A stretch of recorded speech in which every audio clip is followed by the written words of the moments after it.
How's it going, my dudes? Welcome back to another Calibria Crystal Guardians video. So new update, new monsters. How super exciting is that? Okay, so let's take a look at whether the new monsters are worth summoning. I should also mention that, now that the 12 floors are released in Colossus, Leviathan, and Hydra as well, I will have to talk about them, but probably not in this video because I just want to keep this video short and sweet. Should you summon, should you not? Okay, just a real quick video on this. So let's take a look at the first hero in question. Garuda, it is an attack type unit. As you can see, Garuda attack is 1353, which is kind of similar to Lich King if I remember. Lich King is like 1377 something. Wait. Okay, yeah, here. 1377. Okay, so I feel like Garuda is a her. I'm just gonna say her. So Garuda, oh my god, look at this. This is crazy. Oh my gosh. Garuda's attack is not bad. It's quite good. Okay, so let's take a look at the skills. Firebolt, attack an enemy, you deal 420%, 420 of attack in damage, 60% chance to burn the target for 2 turns, caps at 75% chance to burn for 2 turns. I'm not a fan of the proccing chance of burning. 75% is not good enough. I think for a net 5, you should have a 100% chance to burn. Okay, burning is not a big deal. It's not a big deal to land a burn. It's not like a defense break. It's not like an attack break. It's not like a strip. Alright, so it's just a burn. I don't see why they can't just raise it up to 100%. Doesn't make sense. But 420, that is a super multiplier. That's a really good multiplier. 370% of attack in damage. And we all know how strong Archmages can hit. 370, add another 50%. That's your Garuda, okay? So Garuda has a really strong S1. Let's move on to the S2. Dispel an enemy's buff, so there's a strip, and then attack them immediately to deal 590% of attacking damage. This skill deals more damage to enemies with lower HP, up to a damage bonus of 1.5 times. So that means, I assume if the enemy is closer to death, like he has like 1% HP, you're going to be able to do 1.5 times damage, which means your multiplier is going to go up to like 800% or something. Is it 800%? Close to 900% actually. Close to 900%, that's before adding the skill up bonuses, so that's a really huge single target nuke. The really big nuke, 900% is crazy because I'm gonna go back to reference one of the heroes here. This is Mountain King's S3, the third skill, deals almost 900% of attacking damage. So I mean, of course, it does have that increased damage by 1.5 times if the target is affected with action lock. But just comparing the base hit, right, the base damage, that's pretty insane. Okay, so it's gonna be a really good, well, last hit in a sense, right? It's a bit odd because I would think that, you want to dispel, most of the time you want to dispel the enemy's invincibility, right? Dispel the invincibility and nuke. But the thing is, for you to drop the target's HP to below a threshold first before using this, it's kind of counterintuitive, I think, unless you're gonna like dispel a defense buff or something like that. I don't know, but regardless, it still hurts a lot, which is kind of cool. Let's look at the other one. Flame Spit attacks all enemies 2 times. Each attack deals 170% of attacking damage. That's a very bad multiplier, okay? 170% times 2. It's not even 340% by the way, because you're gonna have defense checks twice, which means you're probably gonna hit like 300% of your damage only. Increase the damage of this skill by 15% for each tier of burn active on target. So, for example, if the target has 3 turns of burn left, you're going to increase the damage of this skill by another 45%, which is where the power of this skill is coming from.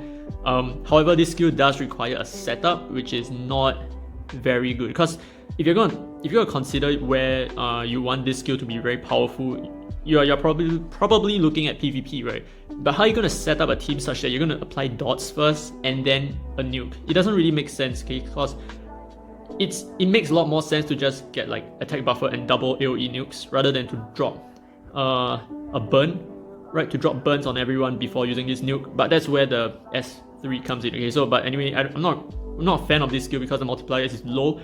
It requires a huge amount of setup to it for it to be functionable. Okay, and to add to that, when you burn enemies, if you're going to create a team that burns enemies, your objective is for the enemy to take turns to burn themselves. But for this case, your objective now is just to burn them, just so that you can deal more damage. Why don't you just go for 2 AoE nukes instead, right? Just go for a Flame Spirit. That's so much easier.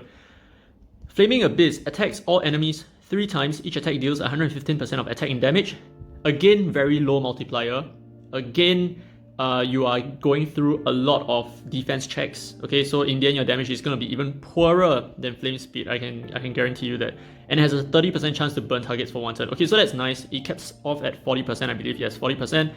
So when you attack all enemies, there is a good chance that you're gonna land 1 debuff. Okay, the odds are that you're gonna land 1 debuff. You're probably not gonna land 2 debuffs, and you are definitely not gonna land 3 debuffs. And let's take a look. It only lasts for 1 turn. Okay, so 1 turn, that means that if you get 1 debuff, 1 burn, it's only 1 tier, which is not a very good combo for this skill, which requires stacks of tiers. Okay, so if this thing burned for like 3 turns, okay, now we are talking about a combo, but this only burns for 1 turn. 1 turn, so you're just gonna increase your damage by 15%, unless you're really praying that you proc like 2 or 3 burns, which is highly improbable.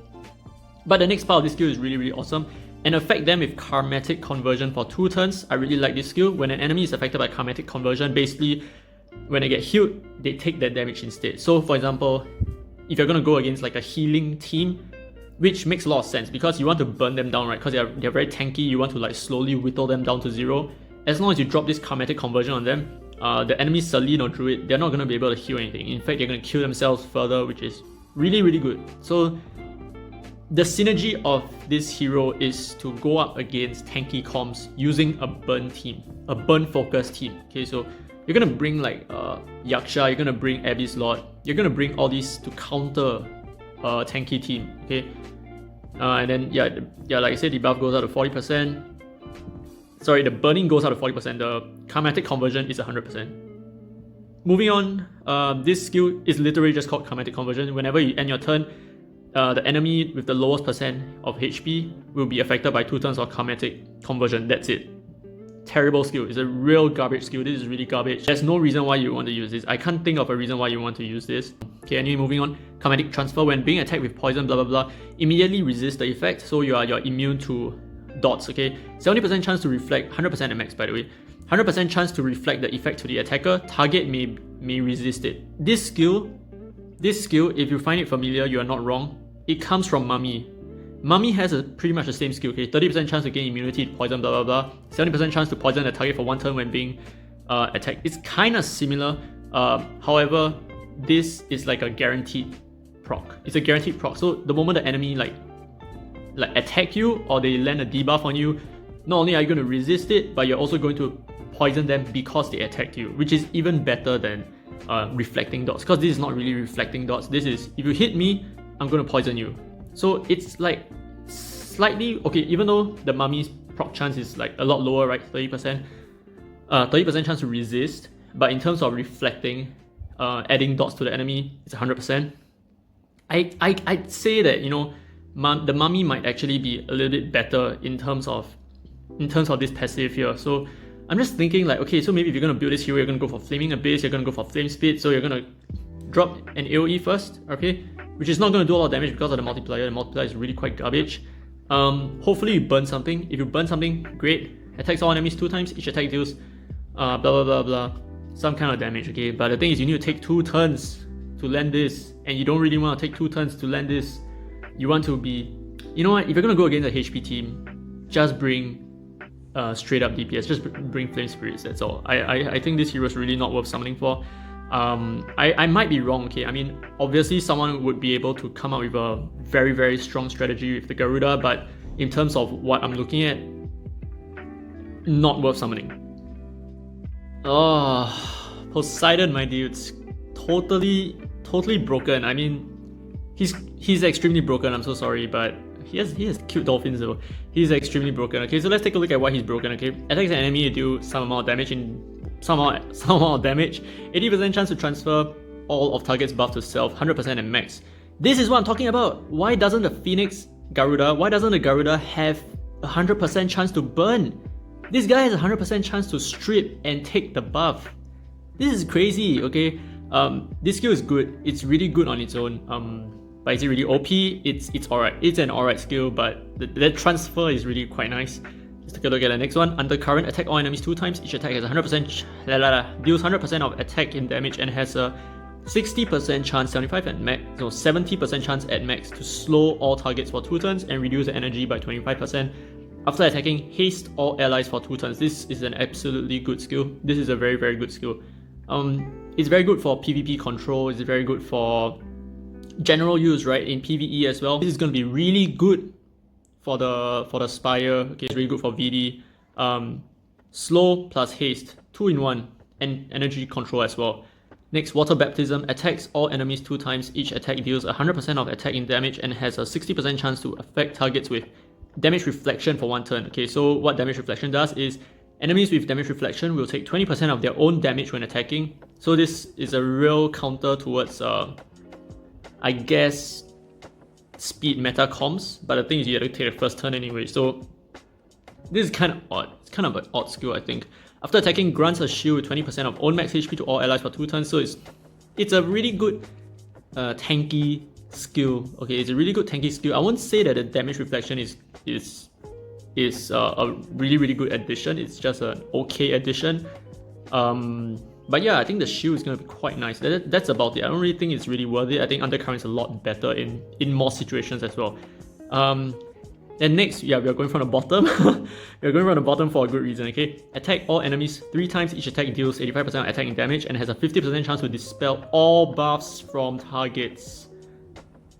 Basically a team-wide strip. It has a 60% chance to dispel all buffs from targets. After attacking, erase all allies' negative status effects. So this is so good because 3 hits, you're very likely to proc it once, and you don't even need to skill up, to be honest. Okay, with 50% chance hitting 3 times, the odds are on your side where you proc it and you dispel all their buffs, which is crazy. Ocean's Gift upon dying, 70% chance, 100% at max. To revive all allies, excluding yourself with full HP. Erase all allies' negative status effects and restore 100% of HP. Basically just full rest for your whole team. It's okay. This is okay. He has to die first, which is not really that good. But really the best skill that he has, Neptune's Baptism. In my opinion, this is the best skill. After each attack turn, 70% chance to reduce all allies' cooldowns by 1 turn. 100% at max. This, okay, if you think Harpy was good for reducing your skill cooldowns every 4 turns, this dude reduces all your skill cooldowns by 1 turn every single turn. Every single turn. This is crazy. This is an absurd skill, okay? I'm looking at this and this is crazy. If you give him like a lot of speed and on Berserk, like 3 sets of Berserk runes, on a tanky team, for example, on a really tanky team, durable team, this is gonna just keep reducing all your allies' cooldowns by 1 turn every time he takes a turn. That's crazy, man. That's crazy. And imagine like if you had like Undercurrent or something like that, you keep controlling the enemy, taking more turns, giving your allies haste, giving yourself haste as well, taking a lot of turns, just controlling the battlefield, taking away all their buffs, stripping all their buffs. It's really broken. In my opinion, he's really broken. Thankfully, he's a dark type unit, so not many people are gonna have him. But if you do get him, he's really good. So let's leave it as that. Alright, so that's the end of the showcasing of the new unit so far. Poseidon, definitely a must summon. Definitely go for the Poseidon. Okay, too bad he's not a rate up as well. But for the Garuda, honestly, no, not worth summoning at all. And in fact, I would highly recommend you not to summon right now because you are more likely to get a Garuda, which you will regret. I feel like, unless, okay, I'm probably wrong in some sense, but unless someone can show me a very solid strategy for using Garuda where 2 Flame Spirits cannot do the same thing, then I'll be open to listening to your strategy over here. But you don't need to niche one hero when you have an easier hero to obtain that can do so much more, so much better. Okay, so that's my opinion on this. It's not the same as a Lich King, it's not the same as a Archmage, very different. These 2 heroes, they are good in their own ways. But Garuda, no big deal. Seriously, no big deal. So with that said, that's the end of this video. Hope you enjoyed it. If you did, leave a thumbs up, comment and subscribe if you've not already done so. And as always, I will see you in tomorrow's C12 and L12 video. Alright, that's all.